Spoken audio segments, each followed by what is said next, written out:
आपको किस में दिलचस्पी है? आपको 10 लाख रुपए दिए जाएं उसमें, या फिर 30 दिनों के लिए हर दिन 1 पैसा दुगना किया जाए उसमें? आपको याद होगा कि ये गणित की कक्षा का प्रश्न है ना? उसमें हम सब चक्रवृद्धि ब्याज और घातीय वृद्धि की शक्ति के बारे में सीखे हैं। 30 दिन के बाद यह 1 पैसा बढ़कर 50 लाख रुपए से भी अधिक हो जाता है। यही अवधारणा मिशन कार्यों पर भी लागू होती है। कल्पना कीजिए कि आपने क्रिकेट के एक बड़े स्टेडियम को सुसमाचार प्रचार की सभा के लिए 1 लाख लोगों से भर दिया है और उनमें से 20% लोग मसीह पर विश्वास करते हैं। यानी उस दिन 20,000 लोग परमेश्वर के राज्य में आएंगे। यदि आप 1 साल के लिए हर रोज ऐसी सभा करेंगे तो 70 लाख से भी अधिक लोग विश्वास करेंगे। यह बहुत अच्छा लगता है ना? हालांकि यहाँ एक प्रश्न है, यदि आप हर साल 70 लाख लोगों को विश्वास में लाने की ऐसी ही गति को बनाए रखते हैं तो विश्व के 8 अरब लोगों तक पहुँचने में कितना समय लगेगा? 1000 वर्ष से भी ज्यादा। सटीकता से कहें तो 1095 वर्ष।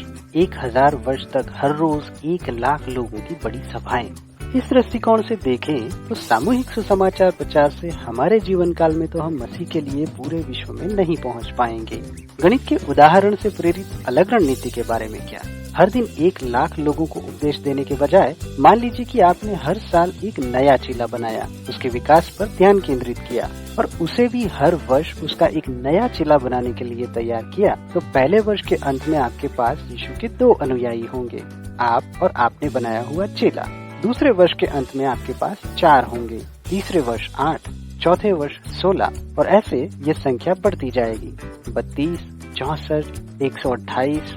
इस रणनीति का उपयोग करके विश्व को चेला बनाने में कितने वर्ष लगेंगे? 34 वर्ष। गिनती करके देखो। जब हम गुणन की मानसिकता का उपयोग करते हैं तब कुछ गहरा कार्य होता है। महान आदेश में यीशु हमें कहते हैं कि तुम जाओ, सब जातियों के लोगों को चेला बनाओ और उन्हें पिता और पुत्र और पवित्र आत्मा के नाम से बपतिस्मा दो। यीशु ने इस आदेश में ऐसा भी कहा है, उन्हें सब बातें जो मैंने तुम्हें आज्ञा दी है मानना सिखाओ।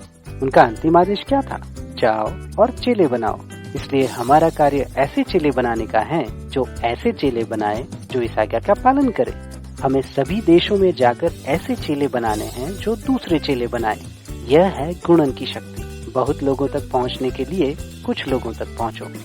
यदि आपको पूरे गांव या शहर या देश को प्रचार करने का बोझ न हो, लेकिन उसके बजाय यदि आप विश्वास योग्यता के साथ महान आदेश के सरल गुणन के सिद्धांतों का अनुसरण करें, तो पूरा विश्व हमारी ही पीढ़ी में चेला बन सकता है। यदि हम शुरुआत करें सिर्फ एक व्यक्ति से। आपके बारे में क्या? परमेश्वर कैसे आपको ऐसे चेले बनाने के कार्य में शामिल करना चाहते हैं जो दूसरे चेले बनाए, और ऐसे यीशु का यह आंदोलन हर एक जाति, भाषा, लोग और देशों में आगे बढ़ता देख सके? क्या आप आने वाले 1000 वर्ष के लिए हर दिन एक स्टेडियम भरना चाहेंगे या इस वर्ष एक चेला बनाने के लिए प्रतिबद्ध होंगे? आइए साथ मिलकर इस कार्य को करते हैं। जब तक कि सब सुन न लें, एक चेला बनाने से शुरुआत करते हैं। तो आपका वो एक चेला कौन है?